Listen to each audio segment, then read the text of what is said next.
Bueno, buenos días, vamos a comenzar. Gracias por venir. Bueno, para mí es un honor presentar esta clase especial a cargo del doctor Luis Sobrevía. El doctor Sobrevía es biólogo, ¿no? Es biólogo recibido de la Universidad de Bío Bío de Chile. Hizo un máster en la Universidad de Concepción de Chile y luego su doctorado obtuvo el PhD en el King's College de London, donde también desarrolló un entrenamiento postdoctoral en fisiología vascular molecular. Luego, regresó a Chile y allí actualmente es profesor titular de fisiología y es investigador del Laboratorio de Fisiología Celular y Molecular del Departamento de Obstetricia de la Pontificia Universidad Católica de Chile. La verdad que es un placer tenerlo acá, porque actualmente es el presidente de la Sociedad Fisiológica de Chile, en realidad se llama presidente de la Sociedad Chilena de Ciencias Fisiológicas. Es además profesor honorario de la Universidad de Queensland de Australia y profesor honorario de la Universidad de Sevilla de España. Luis es muy activo, ha producido mucha ciencia, tiene más de 150 trabajos publicados, indexados en PubMed. Como un ejemplo, solo en lo que va de 2019 ya tiene 16 trabajos publicados, su índice H de 33 y tiene 3.700 citas. Entre otras áreas de la fisiología, Luis focaliza sus investigaciones en la fisiopatología del embarazo, especialmente relacionada con hipertensión y diabetes. Y hoy nos va a hablar de disfunción vascular placentaria en diabetes y diabesidad gestacional. O sea que muchas gracias, Luis. Te escuchamos.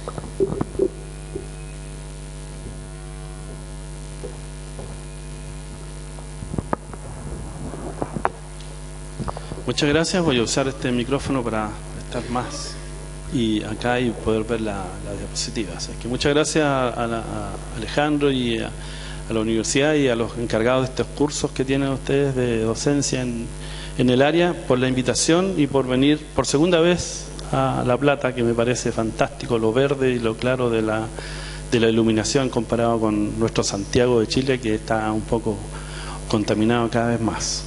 Así que muchas gracias por eso. Voy a contar una historia que se relaciona con diabetes gestacional y particularmente la disfunción que ocurre en estas células endoteliales de la circulación fetoplacentaria, de la circulación fetoplacentaria humana. Y quiero hacer una comparación en esta presentación de un concepto nuevo en el área tanto de investigación como mucho menos considerado hoy día en el área clínica, y que es una comparación en una condición denominada diabesidad gestacional, que quizás les suene como un nombre nuevo a ustedes, en relación a diabetes gestacional, que es algo mucho más establecido, mucho más conocido y reconocido como una enfermedad diferente a diabetes pregestacional desde hace ya alrededor de 20 años en la literatura. Entonces, simplemente definir un poco lo conocido que ustedes eventualmente ya conocen. Diabetes gestacional es una patología del embarazo, ¿ya? Es de la madre que simplemente sin tener ninguna manifestación anterior aparentemente desarrolla durante el periodo de embarazo y al final del segundo trimestre, comienzo del tercer trimestre, hay un diagnóstico de diabetes. Y esta patología entonces se denomina diabetes gestacional, como lo define la asociación, la American Diabetic Association, el año 2018 y el año 2019. Y esta patología es crítica en nuestro país, en Chile, en Sudamérica y hoy día sabemos a nivel mundial, puesto que alrededor del 5 al 10%, dependiendo del lugar donde se hagan las estadísticas, dependiendo del tipo de hospital, si es un hospital clínico, privado, un hospital no privado, si está en las zonas pudientes o no pudientes de una ciudad, o si están en la capital de un país o fuera de la capital de un país, estas variaciones son amplias, son grandes. En Chile tenemos variaciones del 5% de prevalencia de diabetes gestacional en el centro de la ciudad o en recintos privados, hasta un 20-22% hoy día en recintos más periféricos. Y eso complica y nos preocupa mucho, porque esos valores se están repitiendo a nivel mundial, ustedes bien sabrán. De manera que hoy día, si hablamos de una prevalencia de patología diabetes gestacional, estamos hablando de alrededor de un 7% a nivel mundial, lo que es crítico. Y ya les mostraré más adelante que lo que existe hoy como número es esperable, lamentablemente, que siga creciendo a nivel mundial, si no hacemos algo por salvar esto. La diabetes gestacional, esta patología, presenta o se asocia con alteraciones metabólicas importantes, tanto en la madre como en ese niño que está creciendo, pues altera procesos metabólicos importantes, por supuesto, la intolerancia a la glucosa por parte de la madre, y hoy día sabemos también por el feto, es algo que modifica el funcionamiento celular y el crecimiento fetal y desarrollo normal fetal. Hay estados de hiperglicemia que son críticos en esta patología si la madre no es adecuadamente tratada durante su embarazo. Hoy día hay 2 líneas principales o 3 de tratamiento de la madre una vez reconocida la patología. La primera es, por supuesto, la dieta y ejercicio, que en el 70-80% de los casos funciona muy bien, al menos en nuestras estadísticas en Chile, pero hay un 15, 20 o 25% de personas que son sometidas a dieta y ejercicio que no logran regular sus niveles de glicemia después de un periodo de tratamiento controlado. Y esas mujeres pasan a terapia con insulina o insulinoterapia en Chile al menos alrededor de 4 a 6 hasta 8 semanas, ya con un tratamiento con insulina bastante agresivo, diría yo, unas 6 u 8 veces de inyección de insulina diaria por, imagínense ustedes, 6 semanas, esa pobre mujer creciendo, con ese niño creciendo en su vientre. Y aún así, quizás no voy a mostrar mucho de eso, pero quiero mencionarlo. Aún así, cuando nosotros analizamos, y otra literatura en el mundo, ya desde el año 2010 en adelante, aparecieron las primeras versiones de un grupo francés muy conocido, en que indicaba o sugería o alertaba, más bien dicho, que el tratamiento con insulina en la madre con diabetes gestacional aparentemente no iba a ser mejor que otro tratamiento. De manera que sugería este grupo francés que esto tendría que ser evaluado rápidamente para evitar la mala calidad de vida que tiene esa mujer que está siendo inyectada tantas veces por un periodo, a pesar que para nosotros puede ser corto, pero para 6 semanas de inyecciones diarias de insulina, más las tomas de muestra y analizar su glicemia, imagínense ustedes, no es nada agradable. La diabetes gestacional se asocia con, por supuesto, insulinoresistencia de la madre, eso está muy bien establecido, y desde hace menos tiempo, también unos 10 años quizás, insulinoresistencia del feto, del niño que está creciendo, también es insulinoresistente, y eso se manifiesta al momento del nacimiento, algo que eventualmente antes no referíamos en la literatura, y nosotros mismos haciendo una clase o conversando decíamos, no importa, eres tú, la mamá la que está enferma, pero el niño no está afectado. Hoy día sabemos que sí está afectado, y está afectado todo el proceso, y afectado a tal grado que presenta índices de insulinoresistencia, aun cuando en el proceso de crecimiento fetal el feto es hiperinsulinémico respecto a los valores basales que debería ser. Pero sobre esa hiperinsulinemia tenemos entonces la suprafisiológica, la supraconcentración, más allá de lo que esperábamos que fuera el aumento de la concentración o la hiperinsulinemia normal del proceso de embarazo. Ahí está entonces indicado feta hiperinsulinemia, que es algo que hoy día tenemos que tener presente en nuestros embarazos con diabetes gestacional. Otros elementos menos conocidos son moléculas más específicas que la gente ha ido reportando en literatura y que están alteradas en la circulación materna, muchas de ellas también en la circulación fetal, y que siguen un paralelo, por ejemplo, obviamente glucosa y otras moléculas, pero moléculas menos conocidas como nucleócidos con acciones vasculares, por ejemplo adenosina, es un nucleócido endógeno que tiene una acción vascular importante, muchos de ustedes aquí en la sala saben de eso, pero hoy día hay mucho más literatura disponible mostrando que la variación de las concentraciones circulantes de este nucleósido adenosina en diabetes gestacional pueden ocurrir independientes en la circulación materna de la circulación fetal. Y nosotros como grupo creemos que tenemos números al respecto. La circulación materna no se ve tan alterada en términos de la concentración plasmática de este nucleósido como sí se ve el feto que está creciendo y al menos las determinaciones hechas al momento del nacimiento.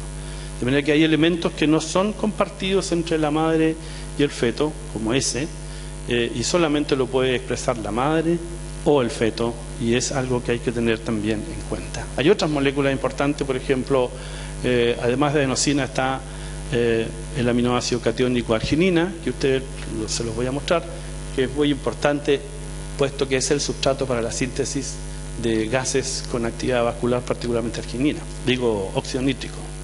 De manera que las alteraciones que presente en ciertos esquemas metabólicos la madre no necesariamente ocurren en el feto o al revés, y eventualmente ocurren en ambos. Esta patología lleva a un aumento en riesgo de alteraciones perinatales, y entre ellas están una característica muy importante y asociada a la diabetes gestacional históricamente, que es la macrosomía.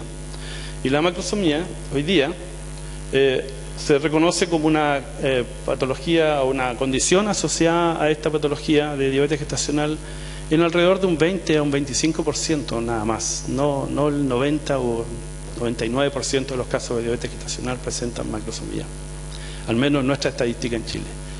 Y por otro lado, la macrosomía aparentemente hoy se conoce mucho más, se asocia no a un aumento de los niveles circulantes de glucosa y a una hiperinsulinemia materna y fetal que lleva finalmente a que crezca mucho más, se haga mucho más grande este feto que está creciendo y este niño que nace macrosómico.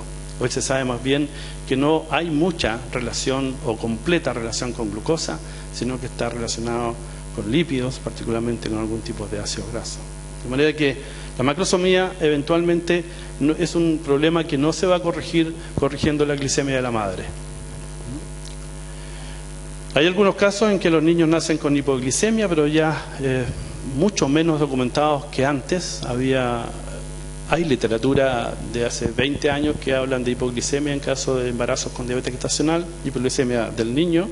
Hoy día nuestras estadísticas muestran que los niveles de glucosa en la sangre umbilical al momento del nacimiento son normoglicémicos en general. Esos son los números que tenemos después de alrededor de 6.000, 8.000 muestras que hemos tomado en el laboratorio en los últimos años, y ese es el valor, parece ser sangre con condiciones de glucosa normal. Interesante porque la diabetes gestacional, al menos en nuestro país, toda la mujer que es diagnosticada con diabetes gestacional es tratada, de alguna manera es tratada, ya sea con dieta y corrige problemas, con insulina y corrige la glicemia, me refiero, no problema en general, solo la glicemia estamos hablando, o hipoglicemiantes orales, una aproximación farmacológica directa que también corrige los valores de glicemia. Y eso se traduce en un niño que nace con una glicemia normal en nuestros casos. De manera que es muy efectivo el tratamiento con dieta, el tratamiento con insulina o el farmacológico para corregir los niveles de glicemia. Y lo digo detenidamente porque pensamos que lo único que corrige estos sistemas es la glicemia materna. No corrige muchas otras cosas que están alteradas en estos niños que nacen de esta patología. Y los riesgos postnatales, por supuesto, que los vemos hoy día en nuestra sociedad, que son los más característicos.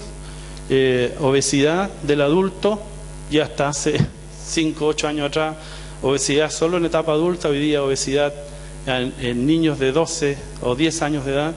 Hipertensión también apareciendo alrededor de los 20, 25 años en nuestra sociedad chilena. Hoy día hipertensión en niños de 6 años de edad, ¿no?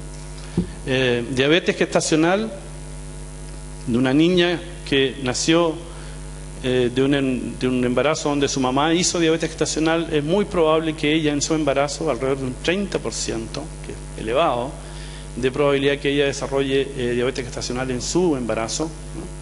Si viene de un embarazo con diabetes gestacional, y dislipidemia y otros. De manera que aquí pongo solamente obesidad, pero la verdad que está atrasado este diapositivo, porque hoy día tendríamos que poner también el grupo o subgrupo de sobrepesos.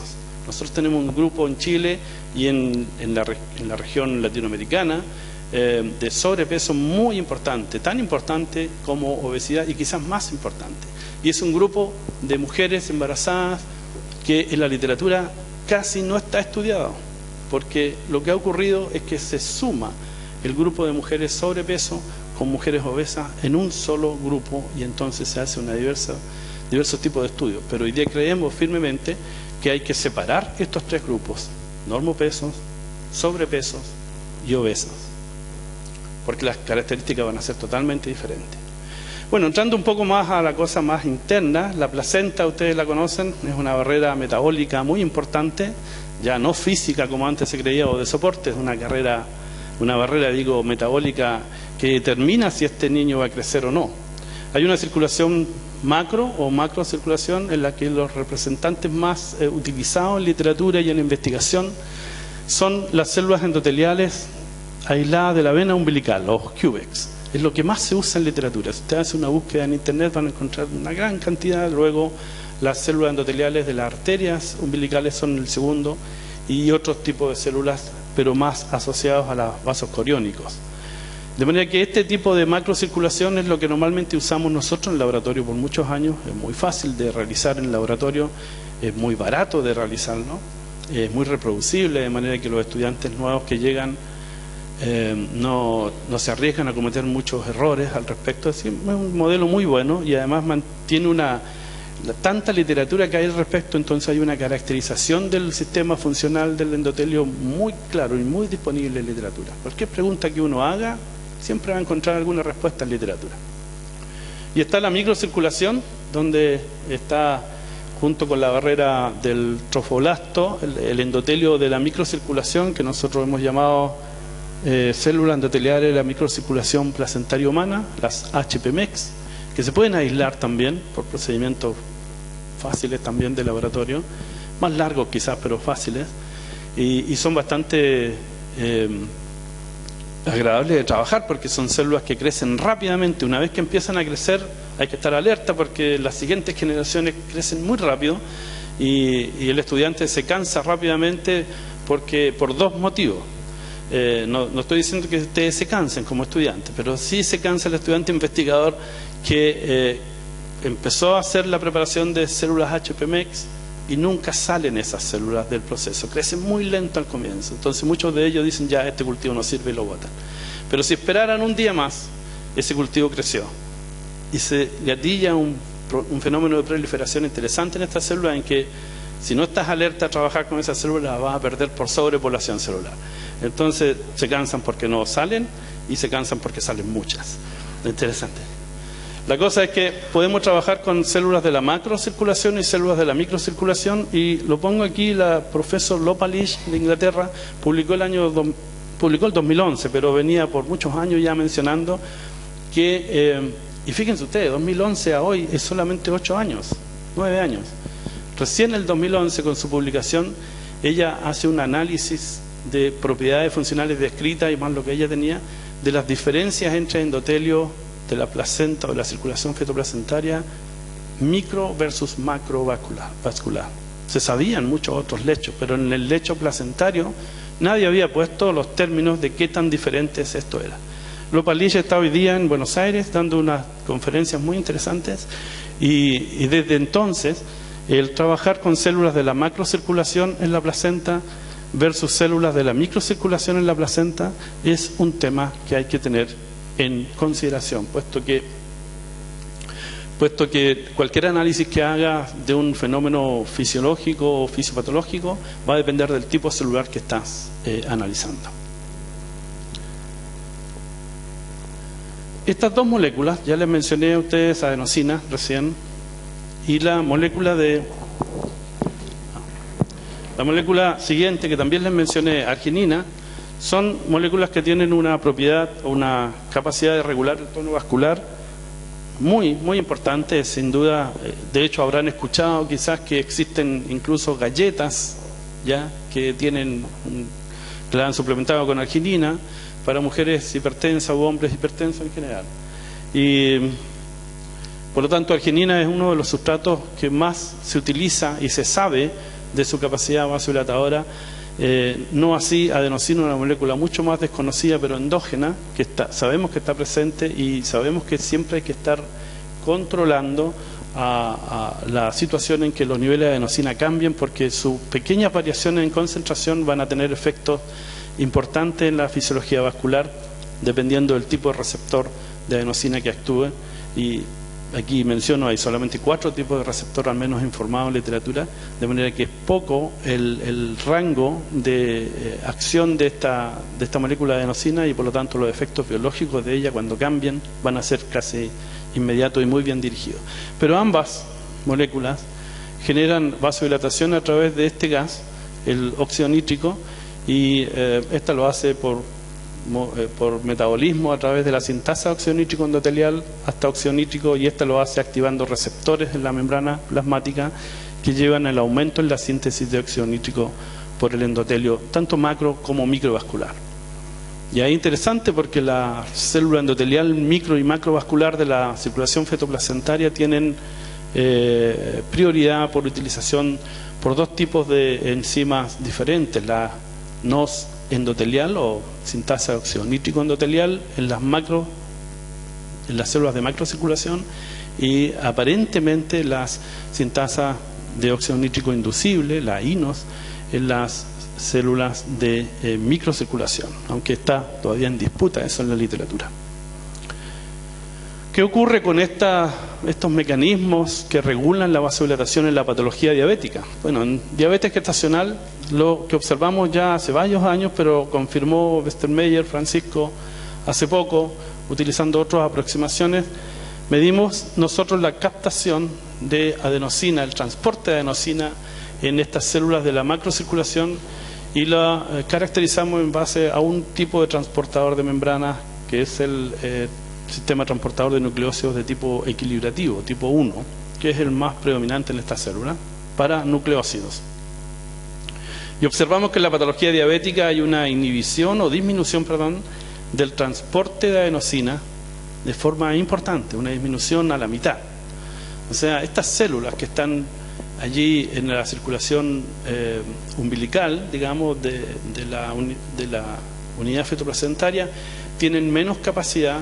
Si uno analiza los valores de cinética, Bmax y Km, y hace una relación de esto, tienen la capacidad máxima de transporte de adenosina. Hay una menor capacidad máxima de transporte en estas células de los embarazos diabéticos. ¿Y qué significa esto? Significa que si hay menos transporte, es muy interesante ver que el endotelio de la circulación fetoplacentaria, que está mirando a la sangre, ¿verdad?, en su cara que da hacia el lumen, no presenta o carece de unas enzimas que son las ectonucleosidasas, que son aquellas que van a metabolizar adenosina, por ejemplo, siendo un nucleócido. Sí pueden metabolizar ATP, ADP, AMP, pero la adenosina, a pesar que existe adenosina de aminasa en algunas células endoteliales, la actividad de la adenosina de aminasa es muy inferior, de manera que no es significativa la generación de metabolitos, por ejemplo, inosina, derivados de adenosina, por acción de esta enzima de membrana. Por lo tanto, se considera que no hay actividad nucleosidasa efectiva en estas células endoteliales, de manera que si aumenta la concentración de adenosina en el espacio extracelular, en estas células endoteliales de patología, esta concentración de adenosina se va a quedar en el entorno, por supuesto va a ir con el flujo, pero se va a quedar en el entorno y va a potenciar o a activar receptores de adenosina que normalmente no tendría que estar activando para hacer una buena regulación del flujo y del tono vascular. De manera que disminuye el transporte, y lo más probable que ocurra es que se acumule adenosina en la circulación fetoplacentaria. Fuimos a ver en efecto la sangre umbilical y vimos la sangre de las venas cuánta concentración de adenosina existía en un embarazo con diabetes gestacional. Es la barra negra. Y lo que encontramos es básicamente que hay un aumento 2.5 veces respecto a la concentración de adenosina que existe en esa misma circulación venosa para adenosina. 2,5 veces es importante. Acá está dado nanomolar, alrededor de 200 hasta 600 nanomolar de concentración. Esto significa una concentración mucho más allá de varios de las constantes de asociación de adenosina para estos receptores de adenosina, pero sin embargo hay microdominios en la membrana cerca de los receptores que se van a ver afectados en los rangos correspondientes para activar ese tipo de receptores. Por otro lado, algunos estudios han mostrado que en diabetes gestacional el tiempo de permanencia de adenosina en sus receptores aumenta como un caso patológico, perpetuando un poco la señalización por ciertos tipos de receptores de adenosina. De manera que es muy importante y muy peligroso quizás ver que la concentración de adenosina esté casi 3 veces mayor en la circulación placenta umbilical, vena umbilical, que va a llegar o tener como consecuencia obvia el cuerpo del feto mismo. Si uno analiza la sangre completa, tanto arterias como venas, se encuentra exactamente lo mismo, un aumento más o menos lo mismo de la concentración de adenosina, pero si ahora analiza uno la sangre que viene de la circulación del cuerpo del feto hacia la placenta a través de las arterias umbilicales, encuentra que la concentración de adenosina no está alterada en la patología diabética. Queriendo decir entonces, o concluimos en ese momento, que la placenta era un lugar en donde existe una mala utilización del proceso metabólico de adenosina. Y es la placenta eventualmente la que está generando esta acumulación de adenosina en este lecho vascular que finalmente impacta al feto en desarrollo. No el feto que esté entregando a la circulación fetoplacentaria o placentaria grandes niveles de adenosina, porque eventualmente no lo está haciendo como se observa aquí. Un aumento en adenosina lo que hace es dilatar los vasos sanguíneos, como era evidentemente, y lo pongo acá porque es primera publicación de Francisco Westermeier recién en el 2011, disponible en literatura, mostrando que adenosina puede generar dilatación de un anillo, en este caso de vena umbilical humana.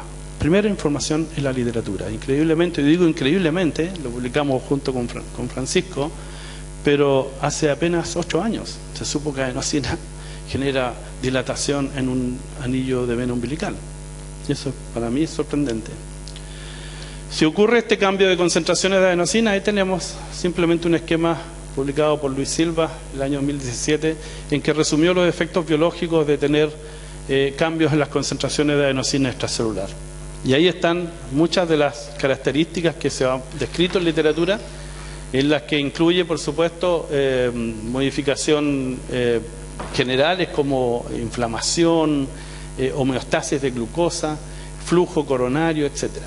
De manera que es muy importante. Una de las más críticas para nosotros son los cambios en óxido nítrico, en rutas de señalización asociadas como la AKT o proteína quinasa B, que es lo mismo, y alguna actividad de canales en estas células. De manera que es importante conocer por qué moléculas como adenosina están alteradas y para qué, o cuál es la consecuencia que ellas estén alteradas en la patología. Si uno toma células de diabetes gestacional y ve cuál es su capacidad de generar óxido nítrico in vitro, encontramos que la señal fluorescente en este caso para óxido nítrico comparado con la señal que se observaría en normales, que aquí no se ve muy bien, es mucho mayor. O sea, estas células de diabetes gestacional están generando más óxido nítrico. Esto es una fotografía en estado basal, sin ningún tipo de agente, no insulina, nada. De manera que estas células están en estado patológico. Primero, les mencioné, hay menor captación de adenosina para estas células. Segundo, estas células están generando mucho óxido nítrico más allá del normal que uno debiera esperar.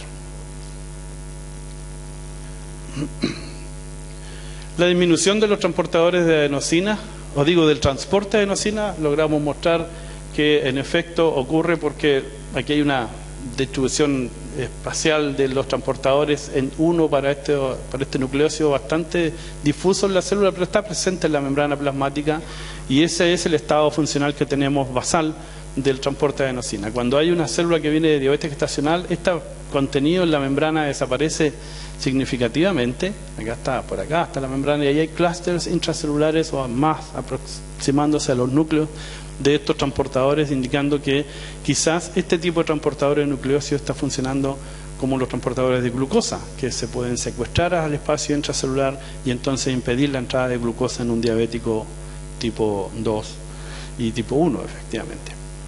De manera que la disminución de entrada de glucosa, de adenosina a estas células podría deberse a que desapareció un número importante de transportadores de nucleócidos en la membrana plasmática y se fueron al interior celular, por mecanismos bastante desconocidos, diría yo.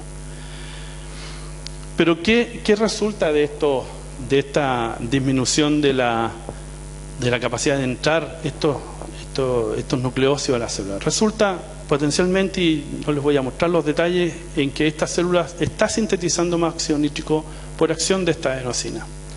Pero, ¿qué consecuencia puede traer eso? Ese aumento del óxido nítrico. Es interesante observar que si uno analiza el gen que codifica para el transportador de nucleócidos, el gen SLC29A1, y particularmente en esta región anterior al sitio de inicio de transcripción, en su promotor hay sitios de consenso muy característicos para este complejo de factores de transcripción. CHOP-CDP-alfa es un complejo de factores de transcripción que tiene una particularidad.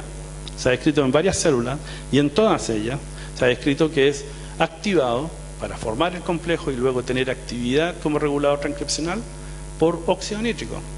Aumenta el nivel de óxido nítrico y este complejo se activa y migra al núcleo y actúa sobre los genes targets, en este caso este gen que codifica para el transportador de nucleócidos de adenosina. Lo que hace, se une y simplemente lo que se observa es que reprime la expresión de este gen. Por lo tanto, ya hay menos transportadores de la membrana en esta patología diabética y hay menos aparentemente expresión del gen que codifica para estos transportadores de membrana en la patología diabética. ¿Pero qué tiene que ver esto con el óxido nítrico? Bueno, fíjense ustedes, esta es la capacidad de unión de este complejo CHOP-CDP-alfa al sitio consenso aquí delimitado en células de embarazos con diabetes gestacional, pero cuando estos ensayos de unión por ensayo de precipitación de inmunocromatina se hacen ahora en células que están carentes o que tienen una disminución importante de la expresión del gen que codifica para la sintasa de óxido nítrico endotelial, o sea, hay mucho menos NOS y por lo tanto se espera que haya mucho menos óxido nítrico en estas células. Entonces esta activación que era dada por óxido nítrico, hoy día como no hay, ahora como no hay, esta unión simplemente desaparece. Entonces la célula patológica, la célula que viene de diabetes gestacional, capta menos adenosina eventualmente estimula la síntesis de óxido nítrico. Al estimular la síntesis de óxido nítrico, activa factores de transcripción como van a este gen, impiden su transcripción y este gen codifica casualmente para los transportadores que transportan adenosina. Entonces un ciclo vicioso entre que haya menor expresión, mayor síntesis de óxido nítrico y menor captación de adenosina. Es la patología.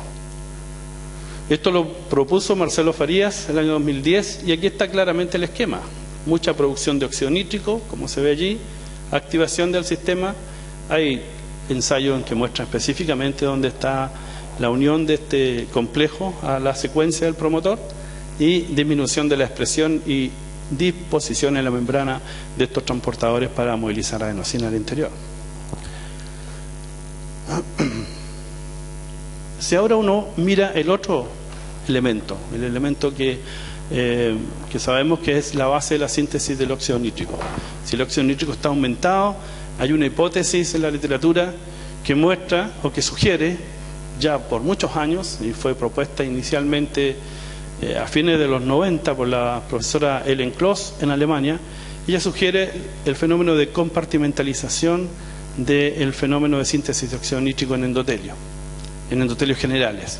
Y ella propone que a una mayor entrada de arginina a las células, eso va a redundar en una mayor síntesis de óxido nítrico, puesto que hay una relación espacial entre la sintasa de óxido nítrico endotelial con un tipo de transportadores de aminoácidos catiónicos, particularmente la isoforma 1 del transportador de aminoácidos catiónicos CAPTA.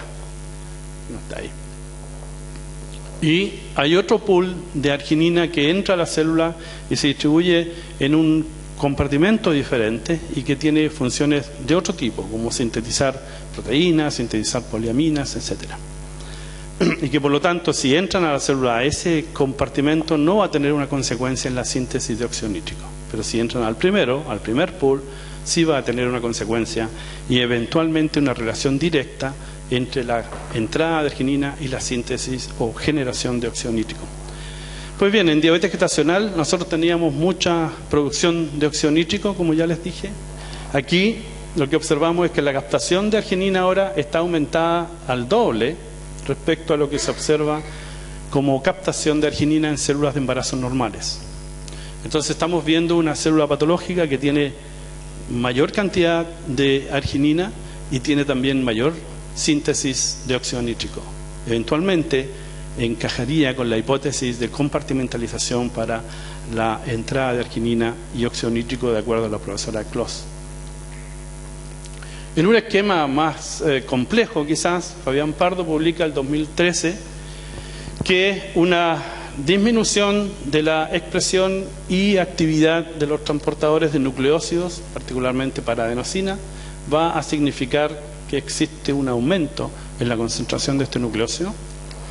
Este aumento va a estimular receptores de adenosina, particularmente A2A, y hoy sabemos también A1 en la patología diabética, y vía diversos mecanismos de señalización van a permitir que esto se inhiba, manteniendo el ciclo de inhibición, ya les mencioné CHOP, pero a través de otros factores de transcripción, incluso factores de transcripción generales como SP1, van a permitir estimular o aumentar la expresión del gen que codifica para estos transportadores CAT1 que movilizan arginina hacia el interior celular.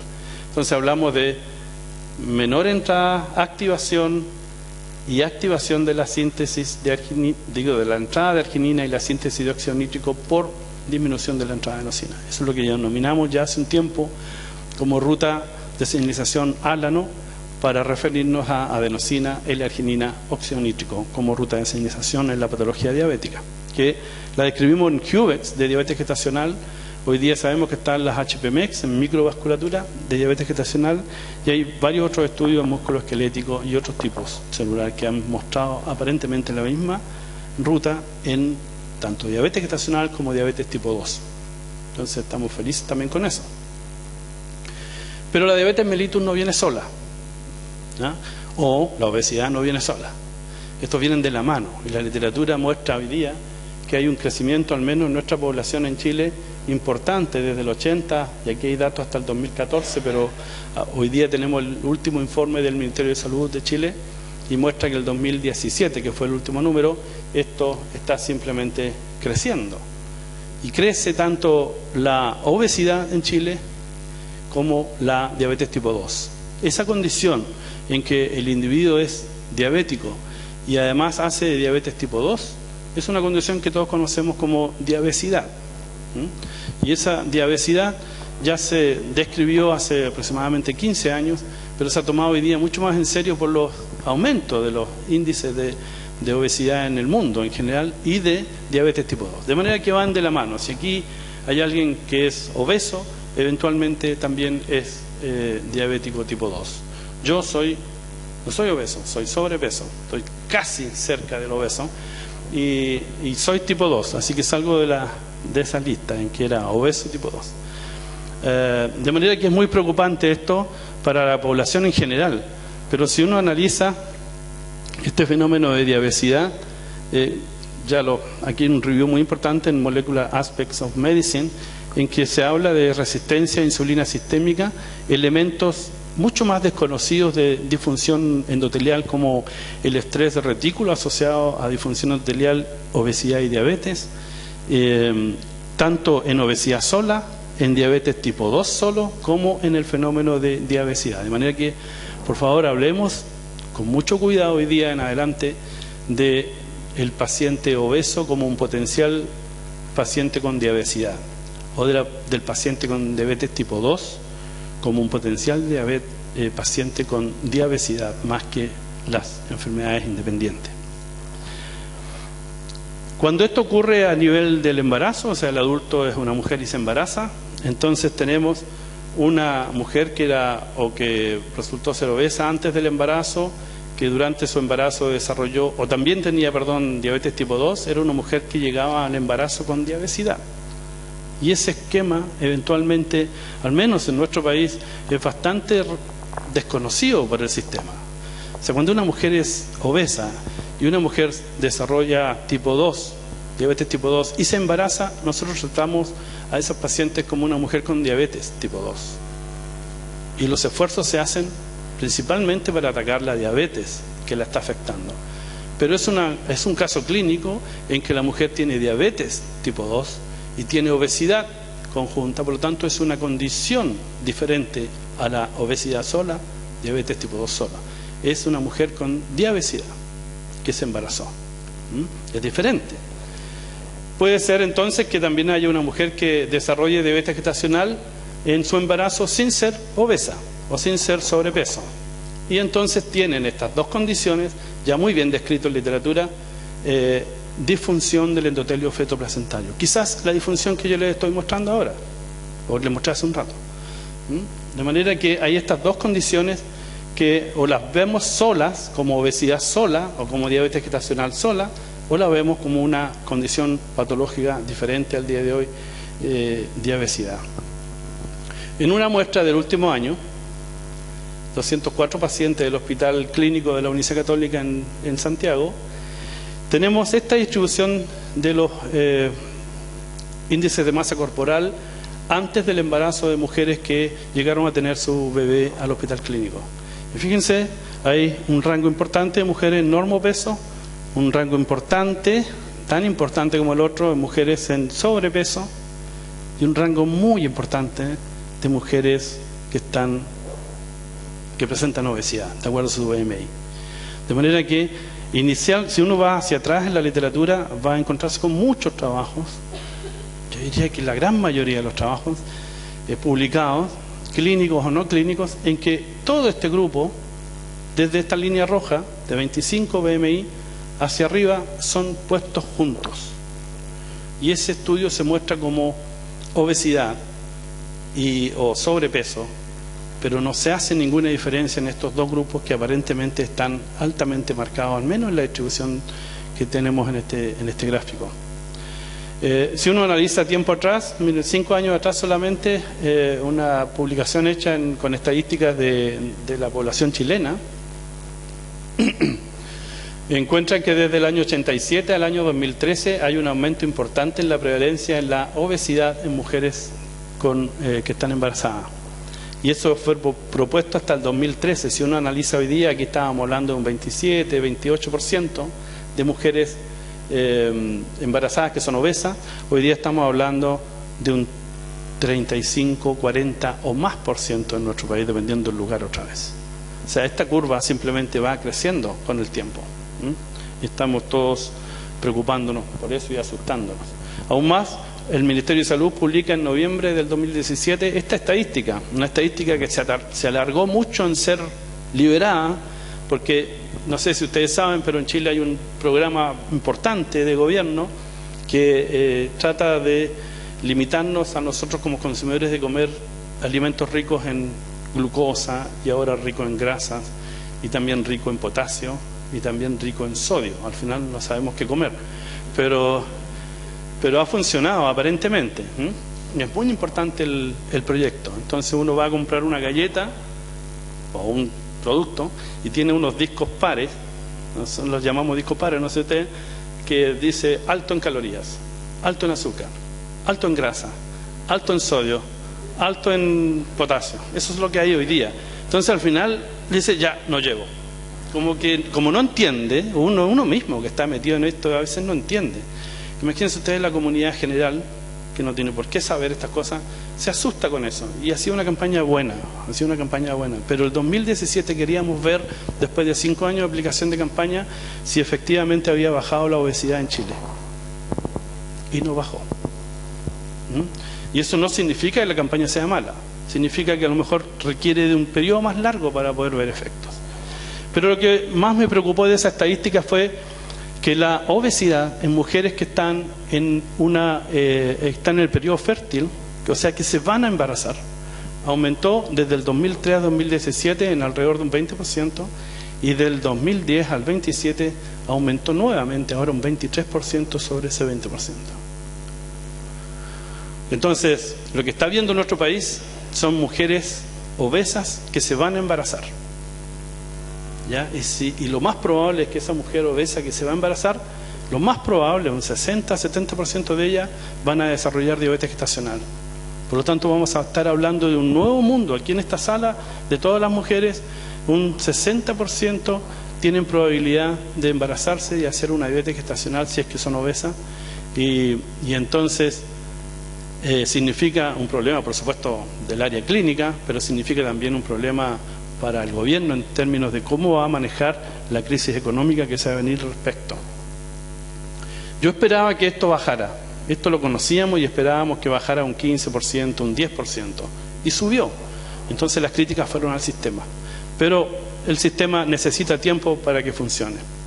Si uno analiza ahora no solamente la obesidad, pero analiza también el exceso de peso en mujeres que están en la edad fértil, el exceso de peso también ha subido menos, pero también ha subido. Y el que haya subido menos no es tan bueno, porque significa que muchas de ellas crecieron en obesidad. Quizás habría sido mejor tener un aumento en exceso de peso que en obesidad. Pero lo que vamos a ver pronto es que estas mujeres se van a embarazar en 2, 5 años más y van a ser obesas pregestacional. Porque es también natural que la mujer se embarace y aumente de peso. Y muchas de ellas caigan en sobrepeso o en un, aumento de peso gestacional suprafisiológico, digamos. Hay un aumento de peso gestacional normal, pero puede lograr un suprafisiológico que es anormal y tiene consecuencias al desarrollo fetal. Esto vamos a ver en Chile. Aún más si uno analiza niños, ¿ya? El 50% de los niños en edad escolar de primer año a cuarto año de enseñanza primaria o básica son hoy día sobrepesos. Y si uno analiza un poco más en detalle los obesos, tenemos niños de 5 años en un 25% de ellos siendo obesos hoy día. No es solamente el alimento, es también el estilo de vida. O sea, los computadores, todo el mundo reclama eso. Y a mí me gusta harto el computador porque estoy todo el día al computador. Pero yo ya estoy viejo. Bueno, no tan viejo. Pero ya soy... No, tampoco soy obeso, pero soy sobrepeso.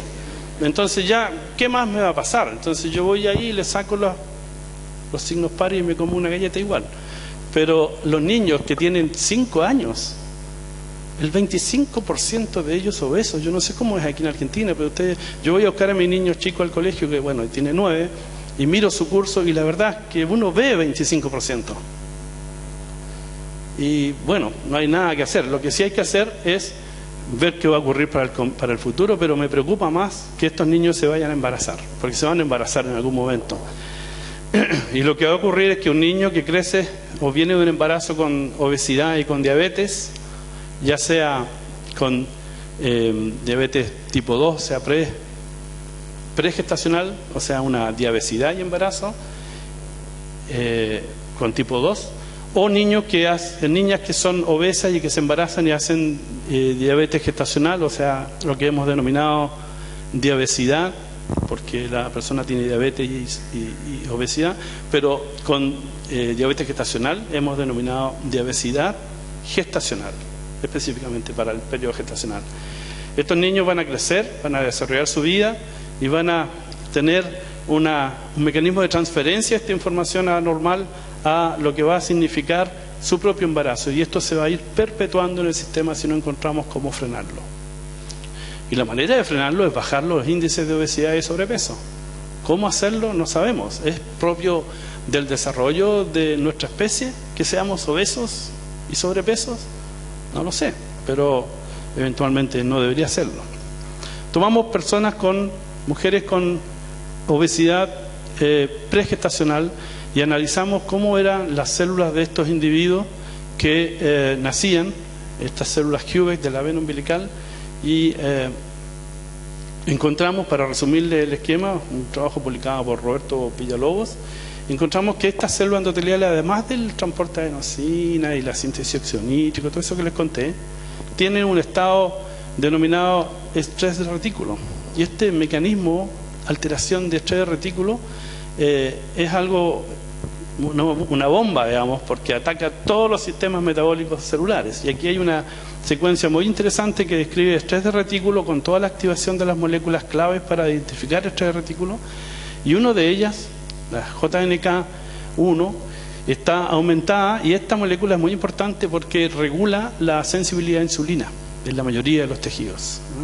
Un aumento en JNK1 puede disminuir la sensibilidad a insulina, de manera que hablamos de un estado de insulinoresistencia asociado a estrés de retículo en mujeres que eran obesas, en células de la circulación fetoplacentaria de mujeres que eran obesas pregestacional, ¿ya? Solo obesas, esto es sin diabetes.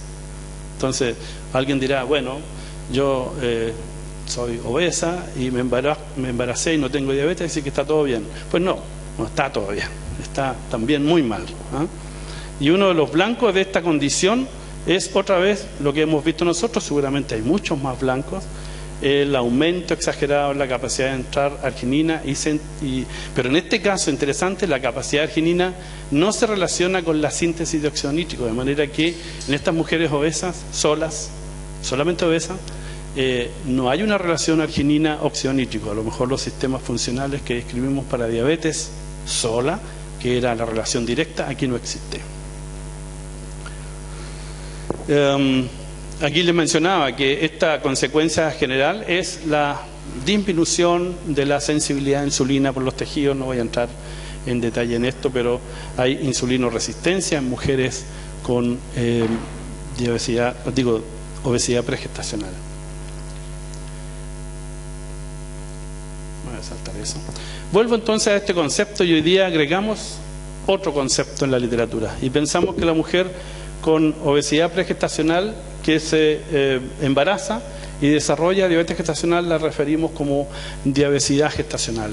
Y este es un tema nuevo, seguramente ustedes no lo han escuchado todavía o no lo han leído, o a lo mejor sí, pero lo más probable es que no, porque está recién en literatura hace un par de años el concepto de diabesidad gestacional, que es entonces, les repito nuevamente, una mujer obesa que se embaraza y que desarrolla diabetes gestacional sin haber tenido antes ningún cuadro de diabetes pregestacional.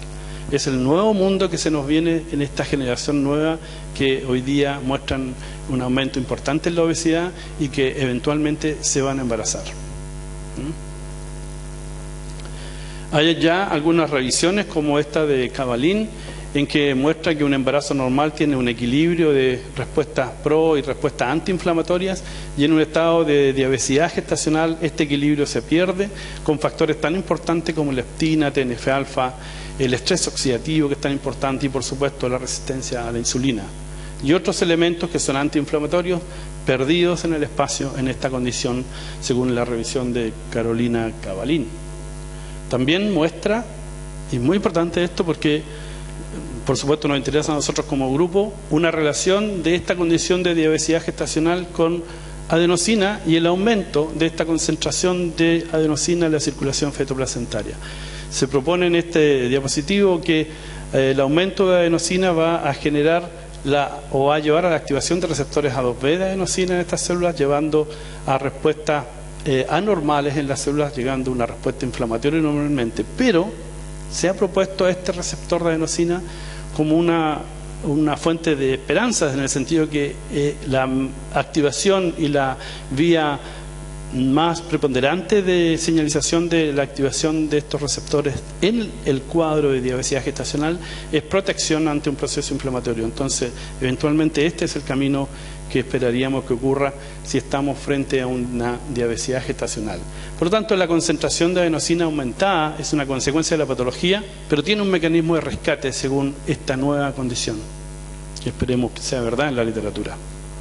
El otro, y ya termino, no sé, ¿estamos bien? ¿Sí? El otro aspecto es la regulación de un elemento que la gente tampoco considera mucho en investigación. Incluso estábamos recién en un congreso aquí en Buenos Aires y uno de los elementos que ha surgido en las discusiones es la regulación de pH. La regulación de pH intracelular. El pH extracelular es algo interesante, pero el intracelular es un mecanismo muy importante en la regulación metabólica. Y uno de los elementos que participa en la regulación del pH intracelular es la capacidad de estos intercambiadores de membrana en este caso intercambiador de sodio-protón, en el que lo que hace es sacar un protón por un sodio y entonces regular el pH intracelular disminuyendo los niveles de protones y llevando un medio intracelular más bien alcalino en su funcionamiento normal. Y haciendo un pH ácido. Esto es muy importante porque en cáncer, por ejemplo, la actividad de este tipo de transportadores y la expresión de este tipo de transportadores hace que el medio acídico normal extracelular sea aún más acídico y entonces estas células cancerígenas empiezan a extender sus filopodios, etcétera, favoreciéndose por el ambiente acídico extracelular. De manera que cuando uno dice el pH de la sangre fue relativamente alcalino, se refiere a gases y cosas, pero hay elementos más críticos bajo nuestro punto de vista, de nuestro punto de investigación, que son la regulación del pH intracelular. De manera que les voy a mostrar algunos ejemplos. Esta es la circulación de la placenta. Aquí viene las arterias umbilicales, viene la sangre con un pH reportado de 7.28, pasa por la circulación, microcirculación de la placenta, en que no hay informes de pH en esta sangre, en la literatura. Nadie sabe cuál es el pH de la microcirculación hoy día en la placenta, y vengo de un congreso mundial de placenta y pregunté y nadie sabe. Yo tampoco sé, digamos. Pero uno va luego a la sangre umbilical y hay un aumento relativo de 7.28 a 7.34 reportado, que parece poco, pero en términos de pH es mucho, ¿ya? Una cantidad importante de variación. Este es el trofolasto, aquí hay una lámina de trofolasto y hay mucho más información respecto a los NHEs, diferentes isoformas regulando el pH intracelular, llevándolo a un pH alcalino normalmente. Esto en una placenta que eventualmente es normal, pero cuando hay activación, cuando hay una patología como diabetes gestacional, la actividad de estos transportadores en el trofolasto está muy bien reportada, pero en el endotelio de la micro y de la macrocirculación fetoplacentaria no hay casi nada de información, ¿no? Desafortunadamente. De manera que es un nicho de investigación importante. Claudia Celis y Marco Ramírez son investigadores chilenos, en efecto, que han publicado mucho en esto y encuentran, por ejemplo, que la actividad de transporte de adenosina, y aquí quizás ya se olvidaron después de toda esta cháchara que daba, pero el transporte de adenosina en diabetes gestacional ¿estaba aumentado o estaba disminuido? Estaba aumentado. No, estaba disminuido, sí, muy bien. Era para ver si estaban despiertos, ¿no? Entonces, esa disminución que se observa de adenosina en las células de embarazos con diabetes gestacional, fíjense que si ustedes se mueven, esto es para un tipo de transportador, en uno, que es el que moviliza adenosina. Esto es a nivel fisiológico, 7.2 en estas células, pero si uno alcaliniza el espacio intracelular, lo hace más ácido, simplemente aumenta. O sea, si lo ves al revés, un aumento en el valor de pH, un grado de alcalinización, lo que hace es disminuir la entrada de adenosina a las células. Y eso es lo normal, ¿ya? Lo mismo pasa con otros sistemas de transportador. Si ahora uno analiza el sistema de transporte de arginina, que son, en este caso, el sistema I+L, otro sistema importante en esta célula, cuando se alcaliniza el medio, aumenta la entrada de arginina. Y en respuesta a pH, observamos exactamente lo mismo que observábamos en respuesta a la patología sola, ¿ya?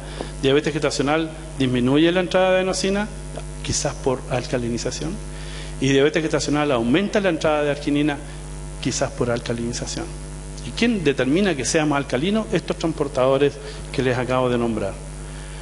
Pasa lo mismo con la síntesis de óxido nítrico. A medida que se alcaliniza la síntesis de óxido nítrico, este fenómeno ocurre asociado al transporte de arginina. Pero quiero mostrarles esta información de Ingrid Fleming, el año ya 1994, en que usó líneas celular de Hubex, compradas en uno de estos laboratorios.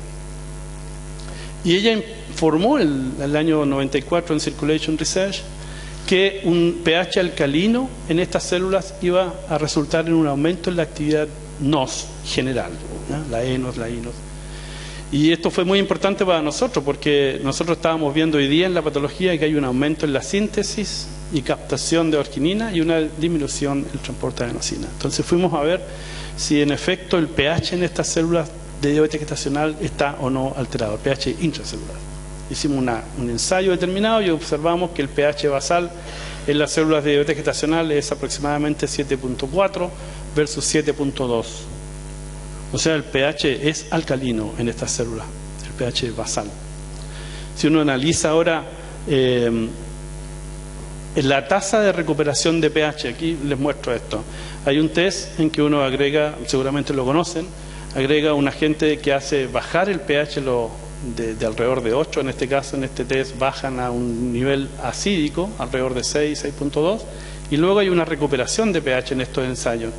Y esta recuperación de pH depende de la actividad de los elementos de membrana que van a permitir eliminar ese protón en exceso que existe en el interior, que lo está haciendo ácido, de una forma eficiente si está funcionando bien, o no muy eficiente si viene de una célula patológica aparentemente. Entonces medimos esta capacidad de recuperación de pH y encontramos que la capacidad de recuperación de pH en las células diabéticas presentan un aumento importante en su capacidad de recuperación. O sea, los sistemas extrusores, se dirá así, que sacan protón de las células están funcionando mucho más allá de lo que tendrían que estar funcionando normalmente. Y cuando eso ocurre, normalmente los sistemas biológicos no son 0 y 1, sino que se pasa simplemente, ¿cierto? O sea, se pone tanto esfuerzo en hacerlo que se pasó mucho más allá de lo que necesitaba. Entonces, estas células de embarazo diabético gestacional lo que hicieron fueron sacar mucho protón al grado de eliminar el grado de acidez que existía en el interior, pero pasarse mucho más allá y ahora transformarse en un grado alcalino intracelular, que también es anormal, porque es la patología. Si alguno aquí es diabético, lo más probable es que sea alcalino intracelularmente. Entonces, en Chile tenemos un dicho que dice, ya este anda un poco ácido, que significa así complejo, ya peleador. Pero eso es referencia al pH extracelular. Entonces, si fuera referencia al pH intracelular, dirían, este anda alcalino. Yo siempre digo lo mismo en grupos de amigos, pero no entienden porque no saben del pH. Entonces, bueno. Pero en diabetes gestacional, entonces, hemos mostrado ya, y esto es un trabajo no publicado por Gonzalo Fuentes, que a través de ciertos mecanismos de señalización en esta patología que están alterados, hay una exclusión de protones y se logra alcalinización y aumento en la síntesis de óxido nítrico en estas células. Y esta célula diabética tenía mucho óxido nítrico, generaba mucho. Uno de los mecanismos es la alcalinización que ya había dicho antes Ingrid Fleming en una célula normal. Nosotros creemos que ocurre en la patología.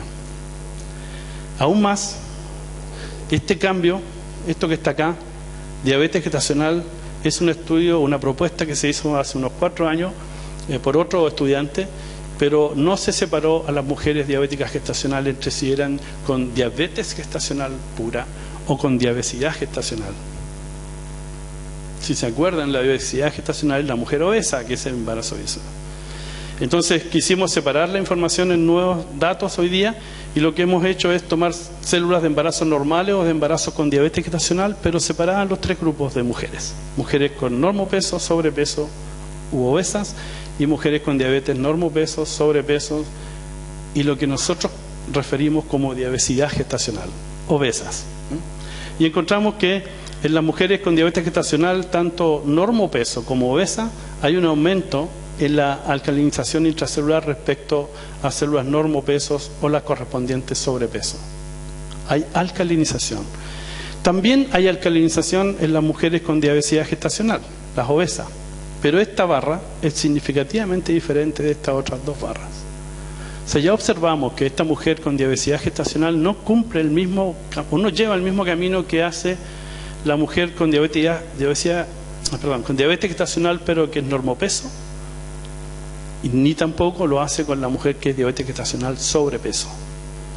De manera que hay una condición en diabetes gestacional que parece ser diferente para mecanismos de regulación de pH intracelular en estas células. Fuimos a ver si el transportador NH1, que parece ser tan importante, al menos en esta célula cumple como un 95% del total de la regulación de pH. Observamos que en diabetes gestacional, cuando miramos la capacidad de recuperación otra vez de pH, o sea, para tener una estimación de la actividad de este sistema transportador, pasa exactamente lo mismo. En diabetes están aumentados tanto en normopeso como en sobrepeso, y también está aumentado en sobrepeso, pero otra vez diferente, lo que se relaciona con el valor de pH de estas células. O sea, no es simplemente que existan más factores o sistemas de tamponamiento de pH en las células de obesidad gestacional comparadas con las de normopeso o sobrepeso con diabetes gestacional, sino que existe una relación aparentemente de la funcionalidad o la capacidad funcional de estos sistemas extrusores de protones en la membrana plasmática.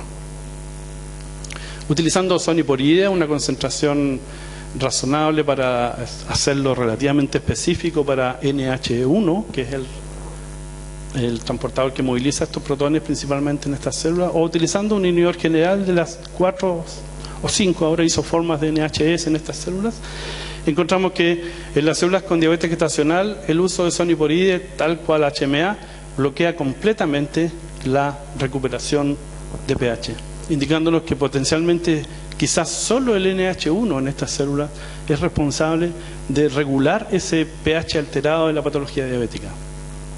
Sin embargo, en la obesidad gestacional, el uso de soniporidea solo redujo a la mitad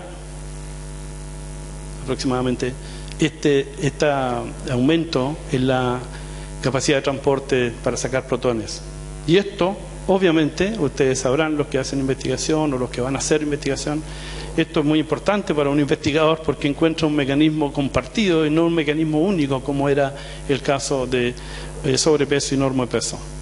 De hecho, al coincubar ahora con HMA o simplemente hacer con HMA solo, que es para todos los sistemas de transporte, este aumento se va a cero nuevamente, indicando entonces que en esa condición la célula de diabetes gestacional resulta ser alcalina intracelular porque está el NH1 funcionando más de lo normal, pero no es solamente el NH1, también hay otros NHs.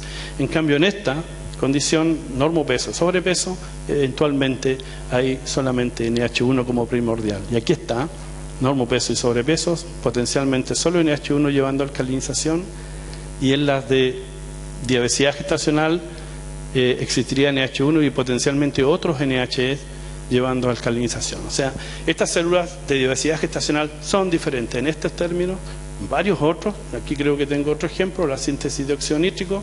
Aquí tienes células en rojo que son las mujeres obesas con diabetes gestacional, o sea, la diabetes. Fíjense en la síntesis, en este caso de óxido nítrico, altamente aumentada respecto a una disminución en obesidad solo o a un aumento en diabetes solo. Sí, en diabetes solo. Entonces, estas células muestran diferencia respecto a el grupo total de diabetes gestacional. Por lo tanto, tenemos que verlas diferentes. Ese siempre o está siendo mi mensaje el día de hoy.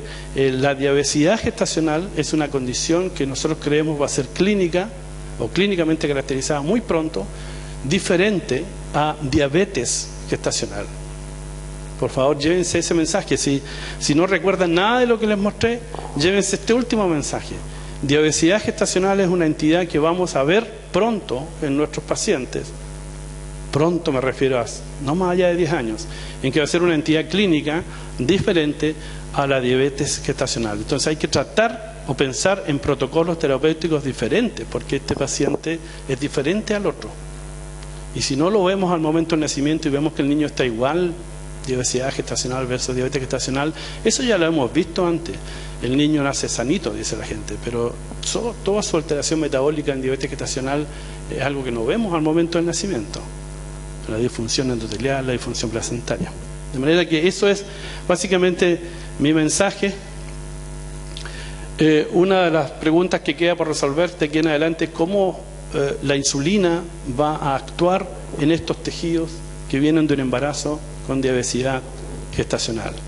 Si tanto obesidad como diabetes gestacional son condiciones de resistencia a insulina, ¿qué va a pasar con esta mezcla tan dramática aparentemente en estos modelos? Ahí están los 3 esquemas que quiero volver a mencionarles porque quiero que se lleven ese mensaje. Y agradecer a la gente, por supuesto, bueno, quienes nos dan dinero para hacer esto, si no podemos hacerlo. Estudio con pacientes muy caros. Gonzalo ha trabajado mucho, estudiante de doctorado en la Universidad de Talca, una universidad en el sur de Santiago. Paola Valero, estudiante de doctorado también de Valparaíso, que está cerca de Santiago. Marcelo Cornejo, también de la Universidad de Talca. Y Marco Ramírez de la Universidad de Antofagasta en el norte. De manera que, fíjense que esta tesis lo quise resaltar porque es un estudio que están dirigiendo 3 alumnos de doctorado, pero no de Santiago. Yo estoy en Santiago.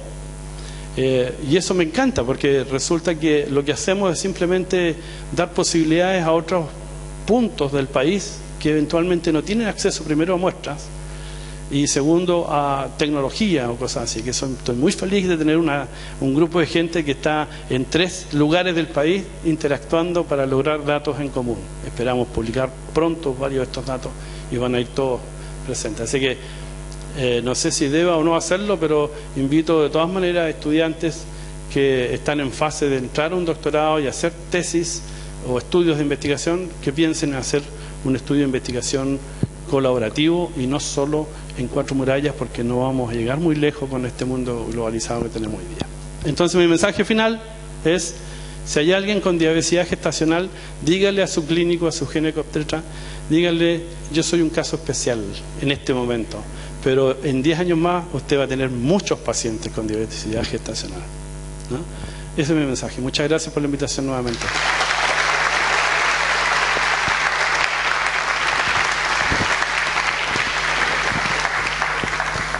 Bueno, muchísimas gracias, Luis, excelente tu conferencia. ¿Algunas preguntas puede responder? Me imagino, estás disponible. Martín.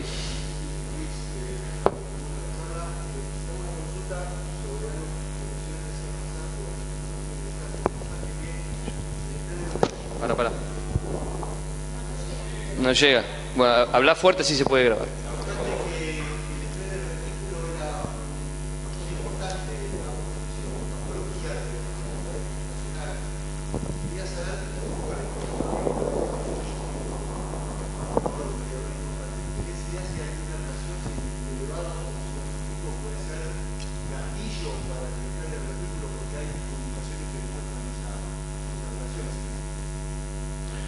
Importante pregunta, porque si uno analiza la mujer o las células de un embarazo de una mujer con obesidad pregestacional, pero sin haber desarrollado diabetes, la síntesis de óxido nítrico está disminuida significativamente, a tal grado que la respuesta de anillos umbilicales a drogas comunes como insulina o CGRP, por ejemplo, que son los que son más bien de acción endotelial, no está presente, ¿no? Simplemente cuesta ver una dilatación, más allá de un 5% no se ve, pero la respuesta normal de anillos de embarazo normales es de un 20-30% a los mismos agentes.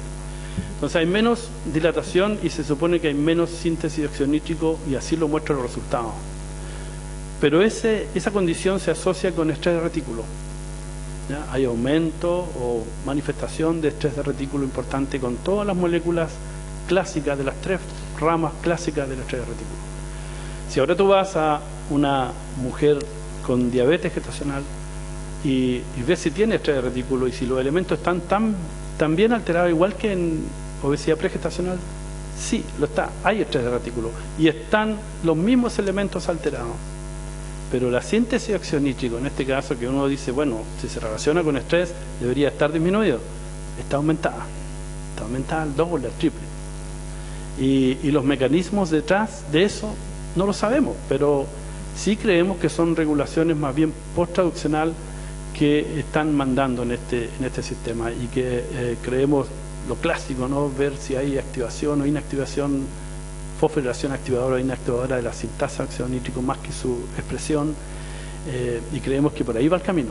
Entonces, no siempre el estrés del retículo va a estar asociado con una direccionalidad de la síntesis de óxido nítrico. Dependiendo de la condición patológica, nosotros hemos visto que están opuestos, ¿ah? Y esos mecanismos no dependen de si hay o no hay arginina, porque encontramos que en mujeres con obesidad pregestacional la captación de arginina aumenta, como bien la capacidad máxima de entrada de arginina aumenta, pero la síntesis de óxido nítrico baja. Entonces no hay una relación. Esta compartimentalización propuesta en la literatura eventualmente en esa patología se pierde. En cambio, en diabetes gestacional parece mantenerse. Entonces no siempre va a ocurrir que un estado de estrés de retículo va a tener consecuencias sobre la síntesis de óxido nítrico, o potencialmente al revés. Eso no lo hemos visto, sí, pero en el otro sentido sí lo hemos visto. El mensaje es que no, eventualmente no hay una dependencia directa. Irene. fundamentalmente para que se grabe. Bueno, súper interesante la charla, muchas gracias. Tengo dos preguntas. Una más de investigación básica referida a los transportadores para adenosina. Si hay una disminución de la expresión del NT1 o si es un cambio post-traduccional que vos mostraste ahí que tenía menos transporte. Y la segunda es en la diferencia que marcás entre la diabetes gestacional y la diabesidad. ¿Qué implica para el pronóstico de esa mujer? Es decir, una vez finalizado el embarazo, ¿hay diferencia en el pronóstico de la mujer, de la mamá, en cuanto a la diabetes o a la resistencia a la insulina o no? Y la última es muy cortita, es si los experimentos de pH los hiciste en HIPES o en bicarbonato. Es decir, si estamos seguros que es solo sodio hidrógeno o si puede estar el cotransporte de sodio bicarbonato también. A ver, la primera pregunta era... No, pero el transportador, sí. El transportador de nucleócidos en diabetes gestacional, gestacional, está resultando en una menor entrada de adenosina por ambos fenómenos: menor expresión del gen, menor niveles de proteína, regulados por óxido nítrico, como lo mostramos. No mostré datos de proteína ni RNA, pero también una pérdida de la capacidad máxima de transporte, que no necesariamente va ligado a la cantidad de proteína. Eso está claro en literatura. La capacidad máxima de transporte relaciona la velocidad máxima de la entrada de un sustrato, ustedes lo sabrán, pero la razón Vmax sobre Km habla de los 4 o 6 elementos asociados a cada uno de los dos parámetros, de manera que no necesariamente van de la mano entre una cantidad de proteína y una máxima capacidad de transporte. Pero en este caso ambos están aparentemente disminuidos, la capacidad máxima de transporte y la cantidad de proteína. Pero no queremos decir eso, o no quiero decir eso en este momento como elementos que están uno a uno ligados. Son elementos totalmente diferentes. Los encontramos ambos disminuidos. Por otro lado, una de las fotos que mostré, y no mostré la regulación por insulina, si yo agrego insulina a estas células que tienen menor entrada de adenosina, estos transportadores que aparentemente se fueron al interior celular vuelven a la membrana y la capacidad de captar adenosina se recupera, sin modificar la expresión del gen. De manera que no hay una relación directa, pero ambos elementos bajan en esta diabetes gestacional. Después, en la situación de las madres que llegaron a tener esta condición de diabetes gestacional, pues no hay nada. Hoy día no hay. Si ustedes, no sé si hay clínicos en la sala, el doctor está aquí presente, pero no sé si hay más clínicos que me puedan decir, levantar la mano y decir: yo tengo una diabetes gestacional caracterizada como tal. No existe. Yo trabajo en un departamento de obstetricia y tenemos reuniones toda la semana, y yo semana por medio levanto la mano preguntando si alguien tiene una diabetes gestacional. Y todos dan vuelta a la cara y decir: pero ¿cómo que estás preguntando? Y eso está pasando a nivel internacional. Aquí en el meeting recién de Placenta, en que hay muchos trabajos de diabetes gestacional, todos están referidos a diabetes gestacional. No hay ni uno de diabetes. Hay un par por ahí que mencionaron algunas cosas, pero no como entidad clínica. Por lo tanto, nada de pensar qué va a ocurrir con esa mujer, porque no sabemos, porque no hay datos estadísticos y no se ha tomado conciencia de lo que viene todavía. Pero los clínicos lo van a empezar a ver ya, digamos. Lo importante es informarles que eso existe, que es diferente a la mujer con diabetes gestacional. Y el tratamiento, por lo tanto, va a tener que ser diferente. Y el seguimiento de esa mujer. Y eventualmente las consecuencias para ese niño y para la misma mujer en un futuro embarazo. Así que no podría darte una respuesta al respecto. Y el otro nos hacemos con HEPES, básicamente. Sí, Berito.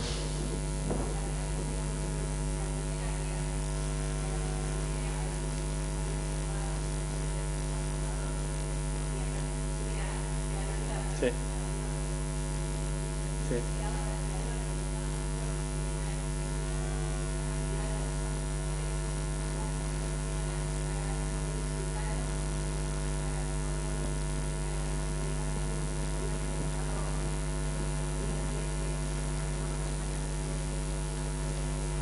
Claro, si no es solo el pH, sino además el sodio que sobrecarga el sodio hidrógeno, ¿no? Claro, no lo hemos analizado para nada al respecto.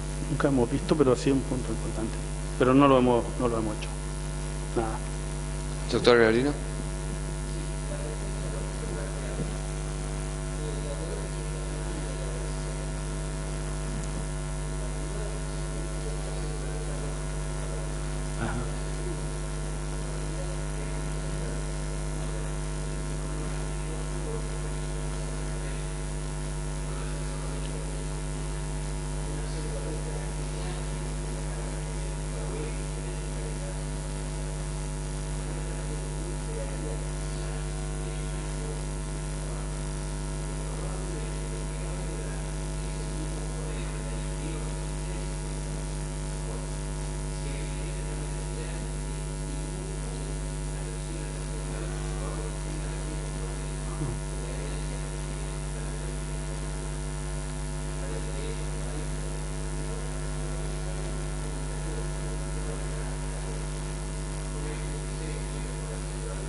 Sí, estoy plenamente de acuerdo con usted. Respecto al primer punto, nosotros medimos o calculamos índice de sensibilidad o funcionamiento de la célula beta y con los componentes de insulina y de glucosa, y hay una menor función, un aumento en la actividad de la célula beta en la condición de diabetes gestacional que es respuesta a la insulina resistencia, básicamente. De manera que si uno analiza ahora la sensibilidad a insulina, está totalmente disminuida con un aumento en la actividad beta. De manera que eventualmente en el diabetes gestacional estamos viendo el mismo mecanismo de regulación más bien a distancia, digamos, desde la placenta, porque acuérdense que estamos hablando de la placenta, esto no es el sujeto adulto, es una circulación aparentemente distinta de la circulación materna, pero que hay una comunicación muy importante entre ellas. Y una de estas comunicaciones pueden ser mecanismos que llevan a regular la actividad beta pancreática fetal. Estamos mostrando el feto en este caso. También el feto hiperinsulinémico, también el feto insulino resistente, con aumento de actividad beta. Y lo segundo que usted plantea era, perdón, doctor. La alcalosis. La alcalosis, claro. Sí, perfectamente. Yo estoy muy de acuerdo en que ese fenómeno pueda llevar o a explicar de alguna manera un fenómeno de insulino resistencia, sin duda.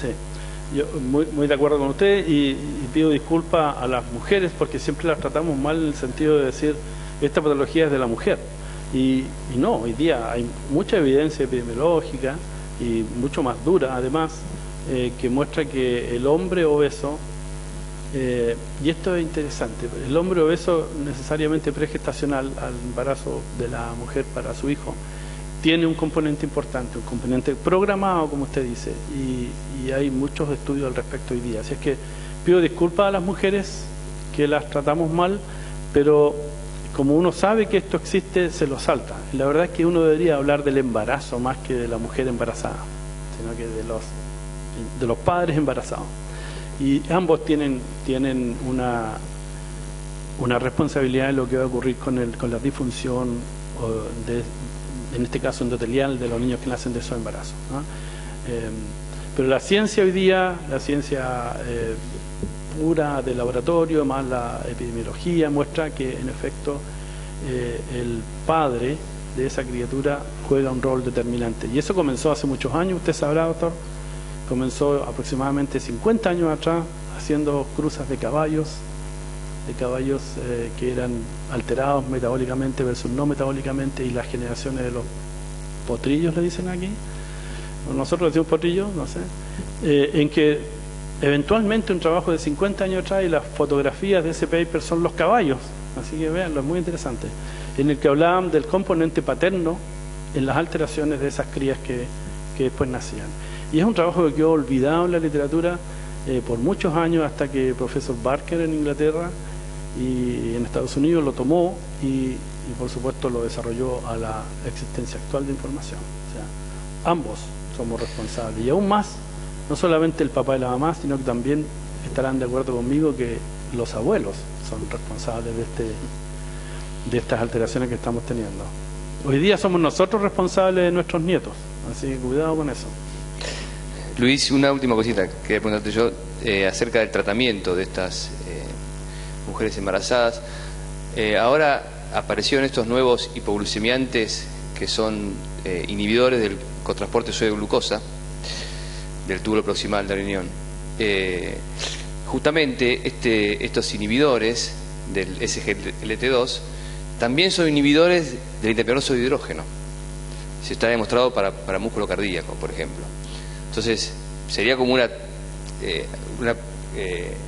terapia quizá adecuada para estas embarazadas, que además de bajar la glucemia, les inhibirían directamente es como usar un gariporide, digamos. Un gariporide con el adicional de tener el efecto beneficioso de bajar la glucemia. Sí. Así que no sé si ustedes lo tienen en cuenta o si lo... No lo hemos conversado para nada, pero tampoco en la clínica. Yo, como te digo, tenemos estas reuniones que son discusiones firmes, fuertes, en cada semana, de hecho, y no se discute nada de esto porque no hay conciencia de lo que está ocurriendo todavía. No hay conocimiento más que conciencia de lo que está ocurriendo. Pero es interesante el punto porque las alteraciones que yo mostré aquí son alteraciones de niños que nacen con una glicemia normal. Claro. La vena, en este caso el endotelio que sacamos de esa vena, viene de una sangre con un contenido de glucosa totalmente normal. Hemos medido captación de glucosa, 2-deoxi de glucosa, que no es lo más ideal, pero hemos medido y no parece estar alterado en esta célula. Entonces, el fenómeno no es por glucosa, creemos nosotros. El fenómeno alterado en esta condición y los parámetros que nosotros vemos es por otros mecanismos, no es la glucosa, porque la glucosa la corregiste con dieta, la corregiste con insulina, claro, o con fármacos. Pero de todas maneras vemos en el camino, yo no sé, aquí debo tener algún diapositivo, de todas maneras vemos al momento del nacimiento con corrección de glucosa en madres tratadas, muy bien corregidas en su glucosa, casi todas estas alteraciones metabólicas. Entonces, o estamos cometiendo un error grave en que todos los experimentos nos salen alterados, o simplemente la glucosa no cumple un rol tan importante como son las propuestas de tantos años en esta patología. Entonces, vamos a regular los niveles de glucosa bien, con uno u otro fármaco, pero nuestra proyección, y más que nuestra proyección, la proyección que planteó ya hace 9 años el grupo francés inicial, original, que fue muy criticado en literatura, es que no es la glucosa la que hace estas alteraciones. Entonces, por mucho que la regules, el feto, al menos, la madre puede que tenga buenas consecuencias del tratamiento, digamos, el outcome de la madre puede que sea muy bueno, pero el outcome del feto sigue estando... Claro, bueno, en este caso estas glifosinas tienen actividad directa sobre el interferóxido de hidrógeno, sobre hidrógeno, que podría estar generando un beneficio desde ese punto de vista. Podría serlo, un muy buen tema. Bueno, ¿alguna otra pregunta?